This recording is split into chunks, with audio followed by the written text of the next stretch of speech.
Sonic the Hedgehog has always been a franchise with ambitious ideas, a passionate team, but never the budget or the time to fully realize these ideas. Which to me makes no sense, because Sega is a multi-billion-dollar company. You would think they could, I don't know, give Sonic Team the budget to hire more than 60 developers for a AAA title. So it's no secret that I am a Sonic fan. I like Sonic games, I grew up with Sonic. Sonic 06.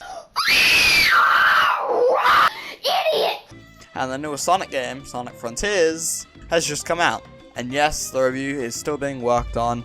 And yes, it's been a month. I know, I'm lazy. It's no secret that the quality of Sonic games has been a roller coaster. And the 2010s have kind of been more scaled down products compared to the Adventure series and Unleashed. And the main reason for that is the constant budget cuts Sonic Team are having to do, thanks to Sega not wanting to give them the budget they need for a good game. Meanwhile, the last game that I think actually had a decent budget was Sonic Unleashed.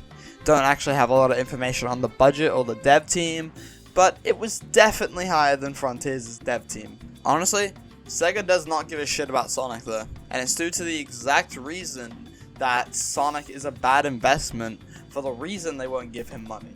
It's because of the bad games and the poor reputation. You wanna know why Sonic has a poor reputation?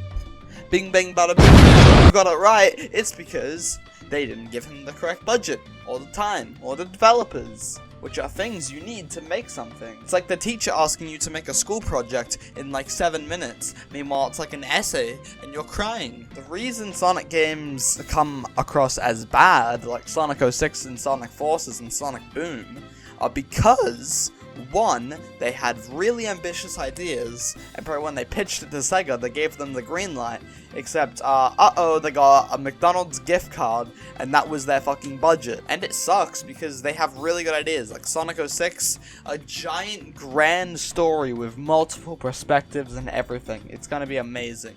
Sonic Boom, I'm just gonna be real, that was more like a side game, I don't know why I brought that up. But yeah, basically just no time. And Sonic Forces, a true and tried Sonic adventure that is meant to be something to return back to the Adventure series and relive those glory days in making something that really revives that same feeling with a giant adventure, except it just comes off as, well, not really finished. It felt like that they just had to like kind of cram it in like my school projects. Like, dude, this was a dystopia where Sonic goes to war and it just comes off as kind of mid. And that's really why I don't think that Sonic Team is the problem with Sonic games. Sure, Sonic games suffer from problems like bad gameplay, story, etc., but the main culprit is Sega themselves. They're shooting themselves in the foot here by not giving Sonic Team the budget it needs. Sonic Team is filled with passionate people who want to bring Sonic to greatness, like the fans do. But Sega is kicking them in the fucking testicles every 5 seconds and not giving them the budget they need to make something great. Now, here's my recreation of, let's say, Sonic Team pitching a new Sonic game to Sega. Alright, so what's the new Sonic game?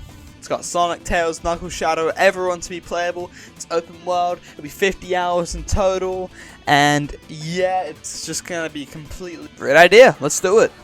Wait, you're actually greenlighting this? For once? Alright, so, let me just sort this out for you. Alrighty, so here's 4 developers who've never worked on a Sonic game ever. Here's some random crackhead to write your story. And here's your budget. This is a Subway gift card. Have it ready by Christmas, so I cut the dev team in half. To conclude this video, Sega makes billions, yet they can't give us a Sonic game with more than 60 devs. Thank you for listening to me rant, and if you take anything away from this video, give your devs the time they need to finish the game, and the money and people to do so. Anyway, like, sub, hit bell like I hit the gritty with the boys at 4 AM. And make sure to stay tuned for the Sonic Frontiers review that should be coming in like another 17 years. See ya, freaking nerds.